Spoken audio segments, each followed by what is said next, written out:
네, 2024년에 우리 하나교회는 섬김의 공동체라는 비전을 품고 한 해를 살았습니다. 올해 이전보다 좀 더 섬김의 자리로 나아가려고 많이 애를 썼는데요. 우리 아까 영상에서도 많이 봤지만 처음으로 우리 전교인 수련회를 함께 가졌었습니다. 서로 섬기는 모습을 통해서 우리 섬김의 공동체임을 확인하는 그런 시간이었고요. 올해 처음으로 이 지역 양로원에 가서 음악회로 섬겼었습니다. 지난 2023년 작년에 다문화 행사에 저희가 참여하였었는데요. 올해 2024년에는 좀 더 큰 마을 행사인 휴고 마켓에서 3일간 음식을 팔면서 이 지역 사회에 좀 더 나아가려고 했었어요. 또 그날 마지막 주일 예배 때는 우리 더하나 중창팀이 또 특성으로도 우리 지역 예배를 섬겼습니다. 독일 교회가 하는 행사에도 우리 많이 함께 좀 참여하여 섬겼었습니다. 우리 5월에 예술 예배에도 우리 함께 했고요.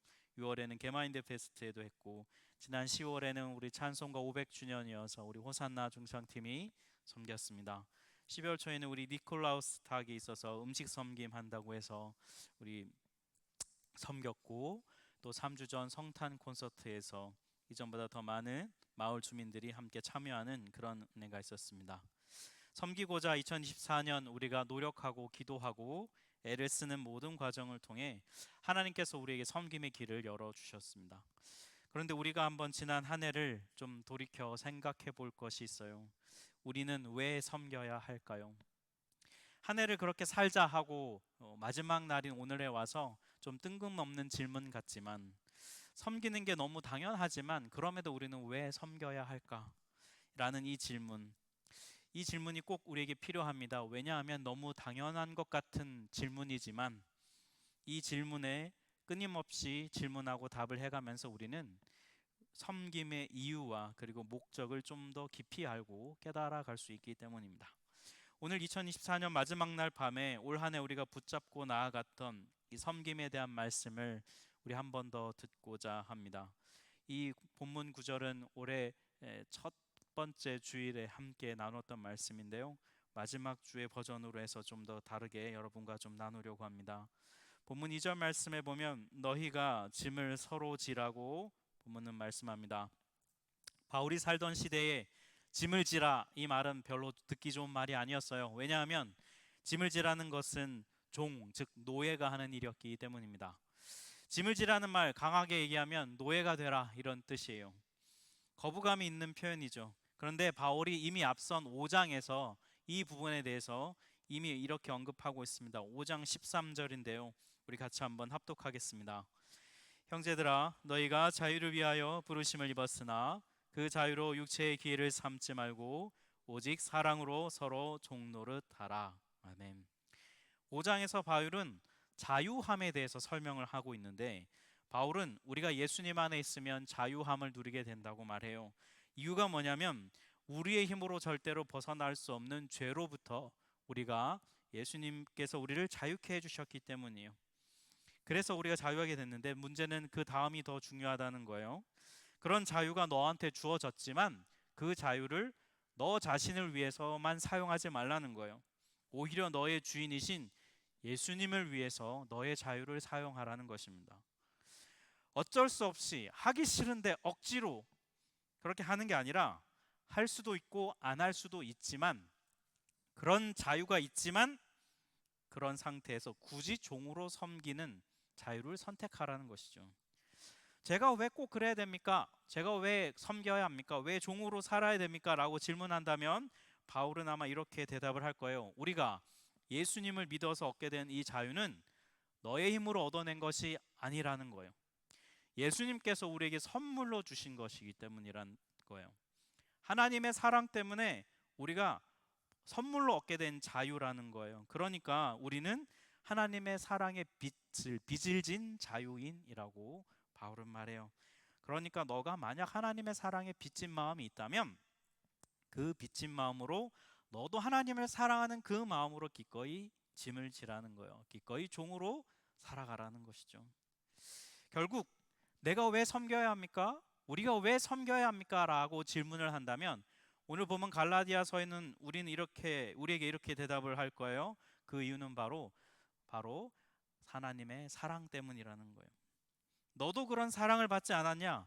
너에게 하나님의 사랑을 보여주시기 위해서 예수님이 너에게 종이 되어 섬겨주시지 않았냐? 그러니 네가 그 예수님을 사랑한다면 너도 마땅히 섬기는 것이 마땅하다는 거예요. 받은 사랑이 우리에게 있기 때문에 자유롭지만 스스로 종이 되어 섬기는 삶을 우리는 살아야 해요. 살면서 제일 괴로운 게 아마도 여러분 의무감으로 뭔가를 해야 하는 것이 제일 힘들 거예요. 직장에 여러분 출근해서 매일 가는 거, 혹시 여러분 중에 출근할 때 막 너무 기뻐서 출근하시는 분이 저는 한 분 봤어요. 우리 김하영 집사님인데 네, 이분 너무 기뻐하시고, 이분을 제한 나머지 분들은 제가 출근을 기뻐하는 분들을 잘 못 본 것 같고요.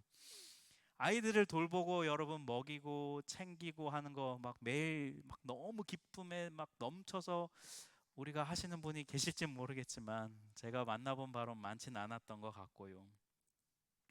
하기 싫으면 여러분 가끔 우리가 안 하기도 하지만 계속 안 할 수는 없잖아요. 의무감으로 해야 되기 때문에. 교회 섬김도 그렇습니다. 누군가는 해야 하잖아요. 그죠? 그런데 아무도 안 하니까 에휴, 이런 마음으로 우리가 교회 섬김을 할 때가 있잖아요. 그렇게 우리가 의무감으로 섬김을 감당합니다. 그런데 의무감으로만 섬기다 보면 우리 마음에 좀 피해의식이 생기게 돼요. 왜 나만 이래야 돼? 왜 저 사람은 안 하는데 왜 나만 이렇게 해야 되지? 이런 마음이 우리 안에 생겨납니다.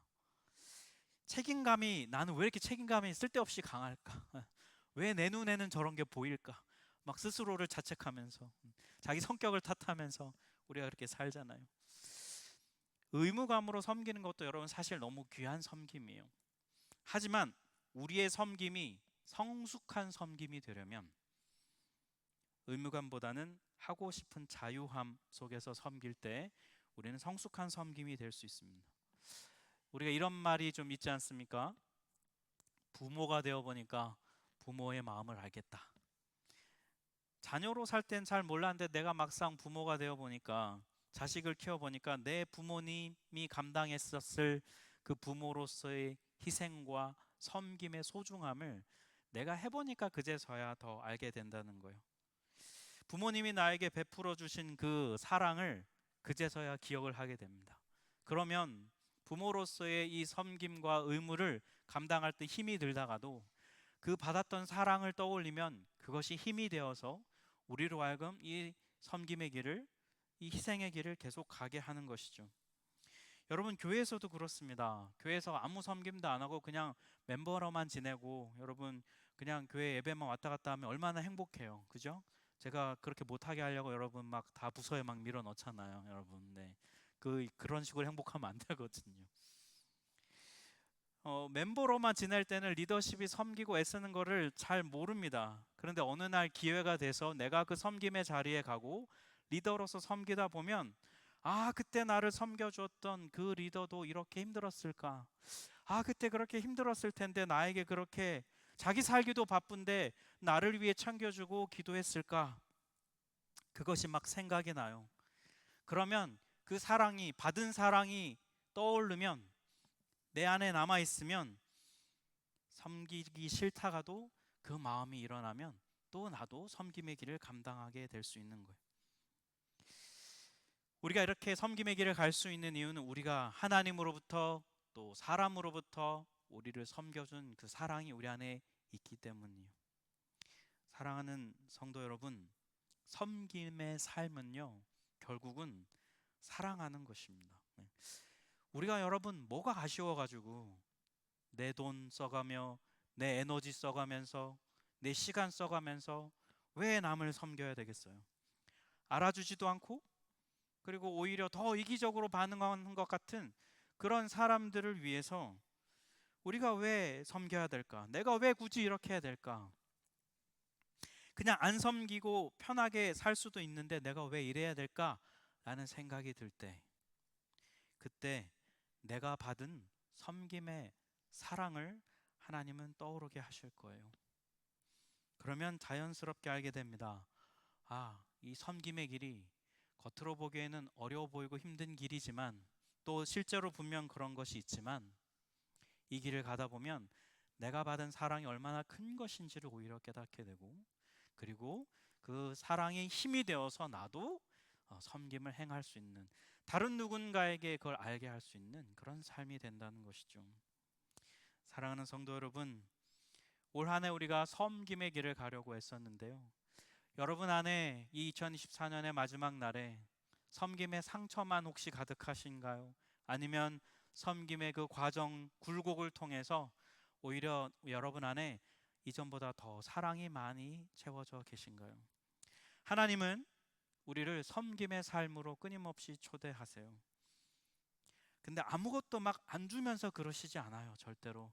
하나님은 우리에게, 섬김의 길을 가는 우리에게 그 아들 예수의 십자가의 섬김과 그 사랑을 알게 해주세요. 나를 얼마나 사랑하시는지, 내가 얼마나 하나님의 사랑을 받고 아낌을 받는 존재인지를 알려주세요. 그리고 동시에 내 주변의 사람들, 나와 함께하고 있는 사람들을 통해서 내가 사랑받는 존재라는 것을 하나님은 깨닫게 해주십니다. 그 섬김을 통해서 그걸 알게 해주세요. 먼저 우리가 반드시 그걸 베풀어 주십니다. 그리고 우리에게 말씀해 주시는 거예요. 네가 맛본 그 섬김의 사랑, 너도 다른 누군가에게 나누고 베풀라는 거예요. 그러면 그도 너처럼 사랑으로 섬길 수 있는 자가 된다는 것이죠.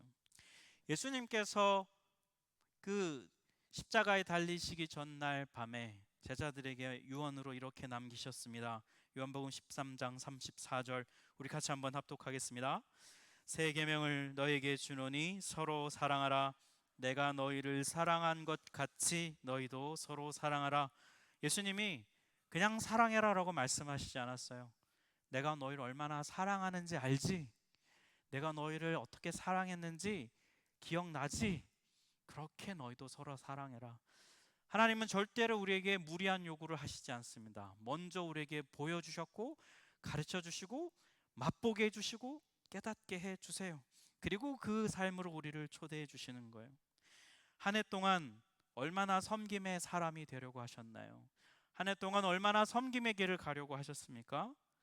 여러분, 섬김의 삶은 그냥 2024년 이제 섬김은 끝났다 이렇게 생각하시면 안 돼요. 섬김의 삶은 우리 삶에 지속되어야 합니다. 우리가 섬기려고 하잖아요. 그러면 반드시 그 과정 속에 하나님은 우리로 하여금 섬김의 사랑을 알게 하실 거예요. 하나님께서 이런 나 같은 사람도 사랑하셔서 이런 나 같은 사람을 섬기기 위해 예수님이 오셨다는 것을 반드시 알게 하실 거예요. 그 사랑의 능력으로 섬김의 사람이 되시기를 주님의 이름으로 축복합니다. 여러분, 근데 이 귀한 섬김은 나 혼자만 행하는 것은 절대 아니에요. 오늘 본문을 보면은 이 섬김은 서로 해야 하는 것이라고 말씀합니다. 오늘 본문 6장 2절에 보면 함께 우리 한번 합독할까요? 너희가 짐을 서로 지라 그리하여 그리스도의 법을 성취하라. 여러분, 우리가 인생을 살면서요, 각자의 몫이 있습니다. 자기 몫은 자기 스스로 감당해야 되는 그런 것들이 있어요. 여러분, 뭐가 있을까요? 공부는 자기가 해야 되죠. 그죠? 네, 남이 대신 해줄 수가 없어요. 우리 청소년 여러분, 네. 공부는 여러분이 하셔야 되는 거고요. 직장 생활, 네, 여러분이 돈 벌어 오셔야죠. 네. 가끔 농담으로 아이들에게 공부 안 하면 네가 돈 벌어 와라, 내가 공부할게, 이런 말 하지만 뭐 사실 그게 뭐 비현실적이잖아요. 여러분, 건강 관리, 내 몸 내가 해야죠. 운동은 말로 하는 게 아니라 몸으로 직접 자기가 스스로 하셔야 되잖아요. 신앙 고백, 누가 대신 해줄 수 없어요. 도와줄 수는 있지만 결국 고백은 본인이 해야 하는 것이죠. 우리 삶에서 이렇게 각자 자기가 져야 될 자기의 몫이 분명히 있어요. 그런데 그럼에도 불구하고 우리 각자가 자기 스스로의 힘으로 다 감당할 수 없는 것들이 있습니다. 여러분, 우리의 성격을 한번 보세요. 우리 성격이 온전하지 못하잖아요. 그래서 삶에서 일어나는 일에 우리 성격 때문에 때로는 뭐 말실수도 하고, 때로는 무슨 사고도 치고, 때로는 해야 되는 거 안 해가지고 문제가 막 생기는 것들이 있잖아요. 우리 혼자 스스로 다 해결하지 못해요. 우리 몸은 한계가 있습니다. 모든 것을 다 해내지 못하고 아프고 힘들어해요. 우리 마음은 어떻습니까? 우리 마음이 막 태평양처럼 넓어가지고 모든 걸 다 품고 막 그러질 못해요. 감당할 수 없는 감정과 생각들이 우리 안에 있어서 그런 것들 우리가 다 처리하지 못하지요. 그런 것들이 생길 때 우리는 서로의 짐을 져주는 것이 필요한 거예요. 중요한 것은 서로가 서로에게 져준다는 거예요. 나만 너의 짐을 진다. 우리 뭐 간혹 그런 얘기 합니다. 아유, 내 남편이 저의 십자가예요. 뭐 이런 얘기 많이 하지만, 뭐 나 혼자만 감당하는 것 같지만, 여러분 우리 인생이 꼭 그렇지 않습니다. 나만 다 막 누군가의 짐을 져주는 것 같아도 한쪽만 일방적으로 지는 게 아니라 우리가 짐은 서로가 서로에게 져주는 부분이 분명히 있어요. 여러분, 그런데 서로 짐을 진다는 것은 구체적으로 어떻게 하는 것일까? 제가 이 서로 짐을 지는 것에 대한 세 가지 방법을 1월 첫째 주 설교에서 분명히 말씀을 드렸었어요. 근데 오늘 다시 한번 리뉴얼해서 말씀을 드릴게요. 우리가 서로 짐을 진다는 것은 서로의 연약함을 품어주는 거예요. 본문 1절 말씀 6장 1절인데요. 우리 같이 한번 합독하겠습니다. 형제들아, 사람이 만일 무슨 범죄한 일이 드러나거든 신령한 너희는 온유한 심령으로 그러한 자를 바로잡고 너 자신을 살펴보아 너도 시험을 받을까 두려워하라. 아멘. 이 범죄라는 단어가 헬라어로 파라푸토마라는 단어인데요. 허물, 잘못된 행동 이런 뜻이에요. 공동체 생활을 하다 보면요, 연약함이 드러납니다.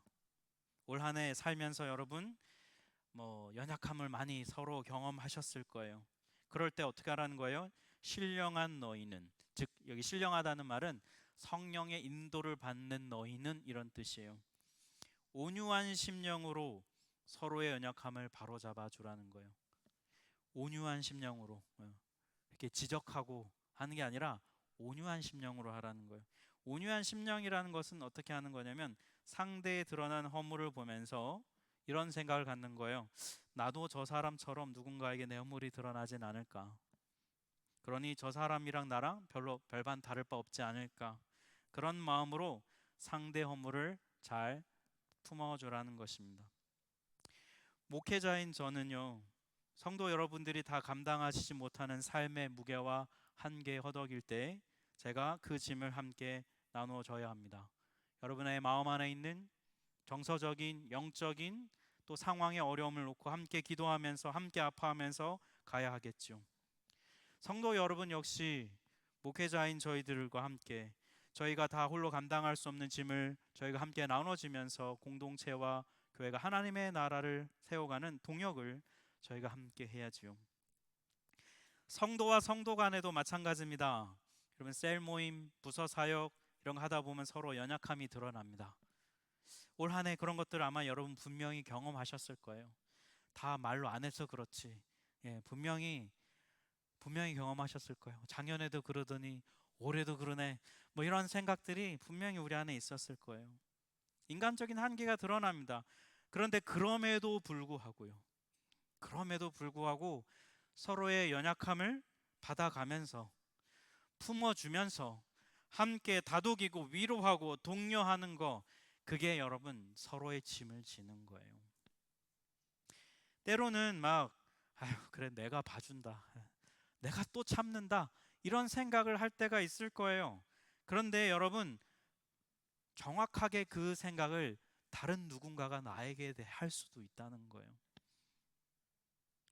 그러고 보면 여러분 우리가 교회 공동체로 이렇게 함께 한다는 것은 모두가 다 어느 정도의 서로의 짐을 나눠지고 있는 게 아닐까요? 마치 여러분 고리에 고리로 계속 연결되듯이 서로가 서로를 품어주는 그 고리들이 계속 연결되어 있는 것이 그게 우리 교회가 아닐까요? 여러분 가정에서도 그렇지 않습니까? 부모가 자녀에 대해 많이 참아줍니다. 우리 부모님 그렇죠? 아닌가요? 부모님들?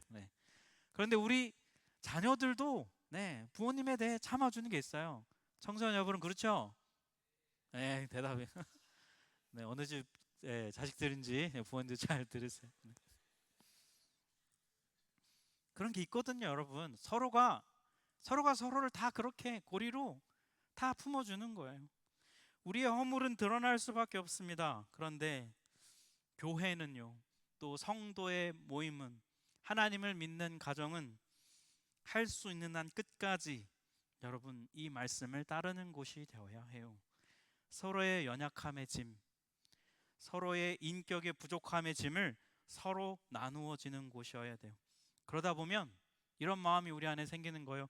이런 나를 용납해주고 품어주고 있었구나. 여러분, 이걸 깨닫는 사람이 있는, 그 사람이 속한 공동체는 참 좋은 공동체인 거예요.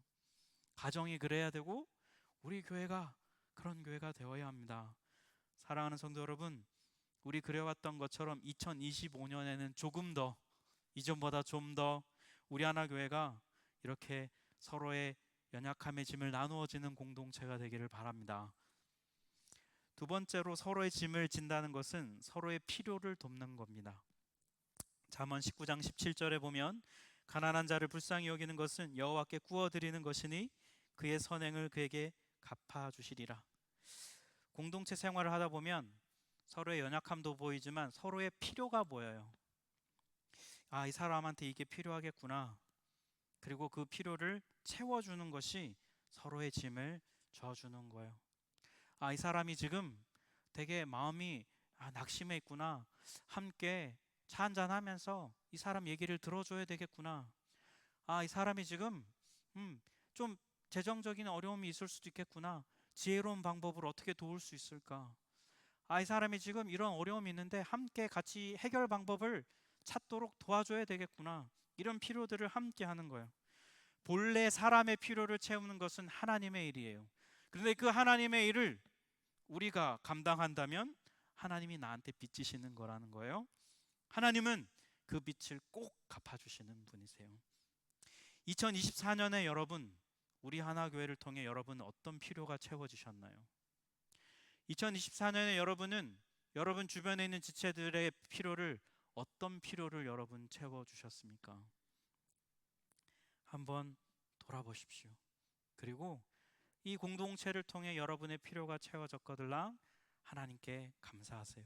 그리고 그 필요를 채우도록 하나님의 복의 통로가 되신 그분에게도 여러분 고맙다고 한번 그렇게 감사의 표현을 해주셨으면 좋겠어요.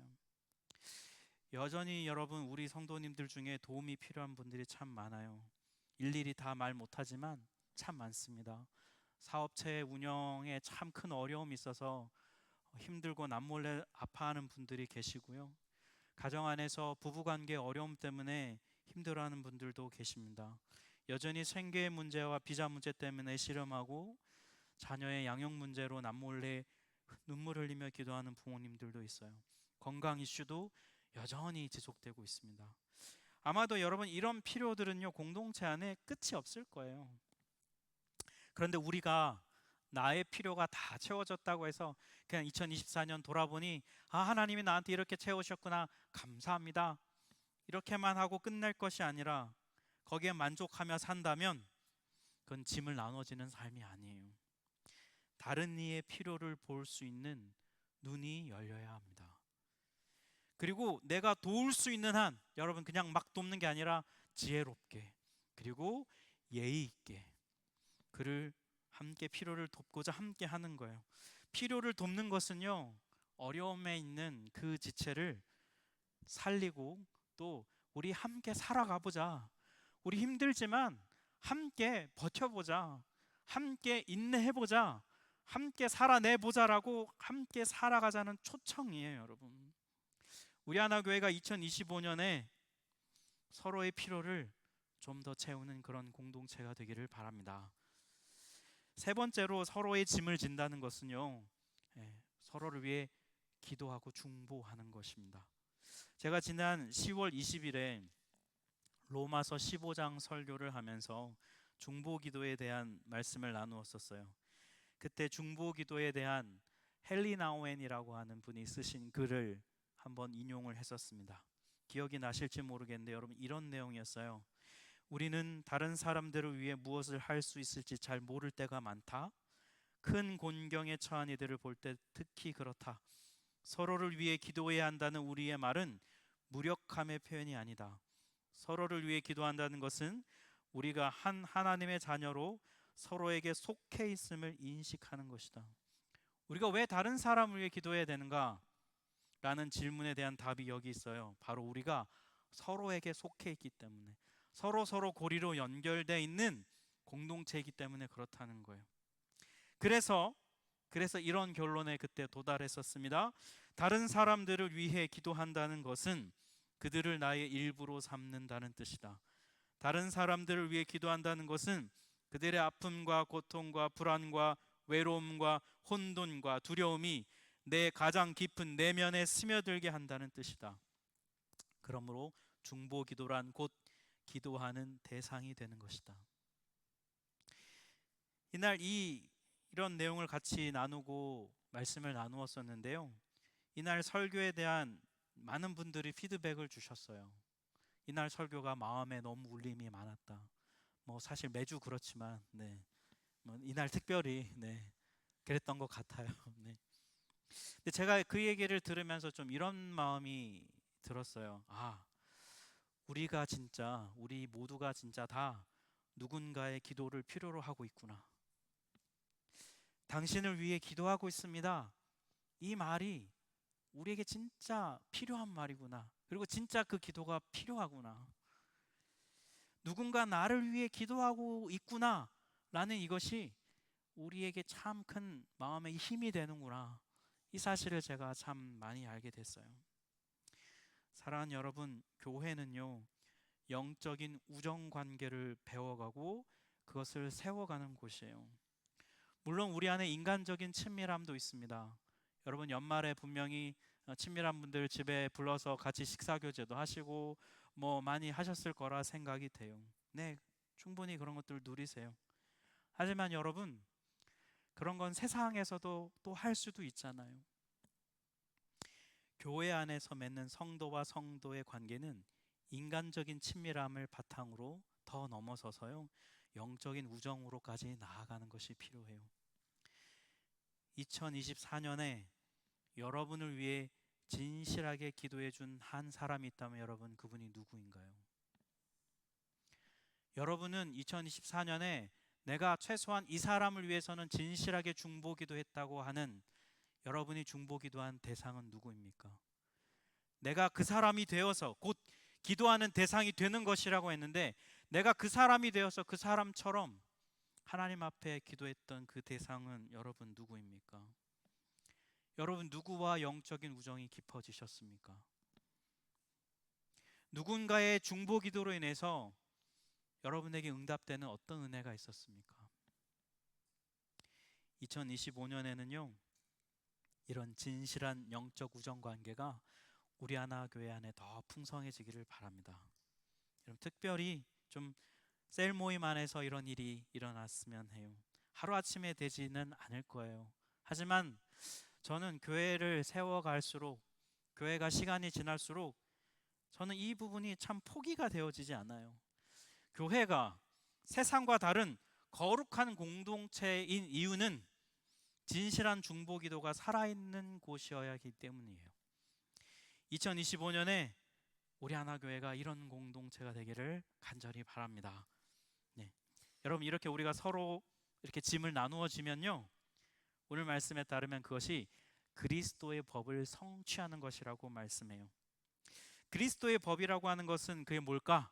우리 앞서서 말씀드렸던 요한복음 13장 34절, 서로 사랑하라는 예수님의 명령, 이것을 성취하게 된다는 거예요. 우리가 사는 이 시대는요, 섬김보다는 자신을 사랑하고 자신을 과시하는 그런 시대입니다. 남들이 어떻든 나부터 살고 보자, 이런 생각과 흐름이 이 세상을 뒤덮고 있습니다.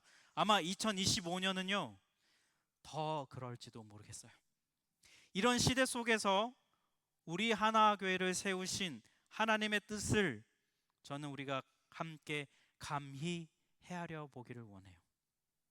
왜 이런 혼돈의 시대에 우리 하나교회를 시작하게 하셨을까요? 왜 우리 하나교회에 아직 예수님을 알지 못하는, 영접하지 않은 사람들을 여러분 계속해서 왜 이렇게 보내주실까요? 올해 하반기만 해도요, 대여섯 명이 넘어요. 어제도 한 분이 등록하셨어요.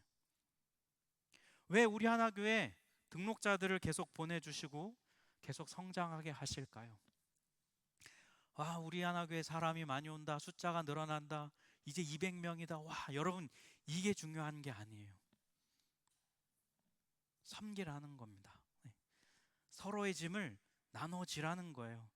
이 시대 속에서 하나님의 거룩한 공동체가 무엇인지를 이 시대에 보여주라고 하나님은 우리에게 믿지 않는 사람도 보내주시고 또 믿는 사람도 보내주시고 이 혼돈의 시대에 우리 하나교회를 세우셨다고 믿습니다.